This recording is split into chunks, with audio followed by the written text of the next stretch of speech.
नमस्कार, news one India में आप सभी का स्वागत। आपके साथ मैं अर्चना कौशल और आज बात करेंगे कि किस तरह से हार के डर से बौखलाए हैं, क्योंकि इसी को लेकर लगातार चर्चा भी हो रही है। और सबसे बड़ी बात यह कि पिछले दिनों जो ईवीएम है उसमें सबकी किस्मत का फैसला कैद हो गया है और इसी के साथ अब नतीजे क्या होंगे इस पर चर्चा लगातार हो रही है। लेकिन सबसे बड़ी बात यह कि अयोध्या में मिल्कीपुर विधानसभा सीट पर उपचुनाव के लिए मतदान संपन्न होने के साथ ही अब नतीजों का इंतजार किया जा रहा है और इस सीट पर नतीजे 8 फरवरी को आने हैं। इससे पहले समाजवादी पार्टी के मुखिया और यूपी के पूर्व सीएम अखिलेश यादव ने भारत निर्वाचन आयोग को लेकर विवादित टिप्पणी की है। समाजवादी पार्टी के प्रमुख अखिलेश यादव ने मिल्कीपुर विधानसभा उपचुनाव के संदर्भ में लगे आरोपों पर यह कहा कि यह भाजपा का चुनाव लड़ने का तरीका है। चुनाव आयोग मर गया है, सफेद कपड़ा हमें भेंट करना पड़ेगा। मिल्कीपुर के मुद्दे पर ही नगीना सांसद चंद्रशेखर आजाद ने भी प्रतिक्रिया दी और बीजेपी को घेरा।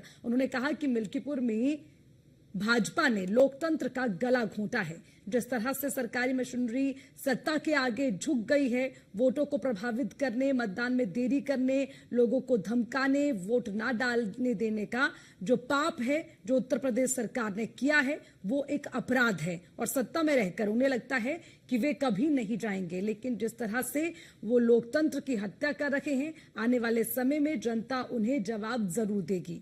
तो वहीं पर बीजेपी ने तमाम आरोपों को खारिज किया है। अब ऐसे में सवाल यह है कि क्या चुनाव में सरकारी मशीनरी का गलत इस्तेमाल हुआ। सवाल यह भी है कि क्या अभी विपक्ष को हार का डर सता रहा है।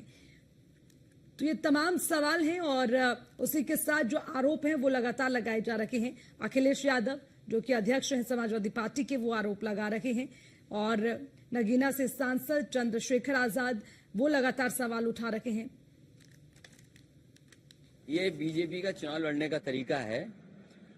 चुनाव आयोग मर गया है, सफेद कपड़ा जो होता है वो हमें भेंट करना पड़ेगा। ये बीजेपी का चुनाव लड़ने का तरीका है। चुनाव आयोग मर गया है, सफेद कपड़ा जो होता है वो हमें भेंट करना पड़ेगा। ये बीजेपी का चुनाव लड़ने का तरीका है। चुनाव आयोग मर गया है। भारतीय जनता पार्टी ने लोकतंत्र का गला घोटा है। जिस तरह सरकारी मशीनरी ने सत्ता के आगे नतमस्तक होकर वोट को प्रभावित करने का, वोट में देरी कराने का, वोट को रोकने का, लोगों को धमकाने का, लोगों के मत को उनका प्रयोग न करने देने का जिस तरह का जो है पाप भारतीय जनता पार्टी की उत्तर प्रदेश की सरकार ने किया है सिर्फ अपनी वाहवाही करने के लिए, ये अपराध है। आज सत्ता में बैठ के उत्तर प्रदेश की सरकार ये सोच रही कभी वो सत्ता से जाएगी नहीं। तो जिस तरह वो लोकतंत्र की हत्या कर रहे हैं, जनता उनको आने वाले समय में जवाब से देगी। और मिल्कीपुर में भी इतने उसके बाद भी हो सकता है कि परिणाम भाजपा को सबक सिखाने वाले।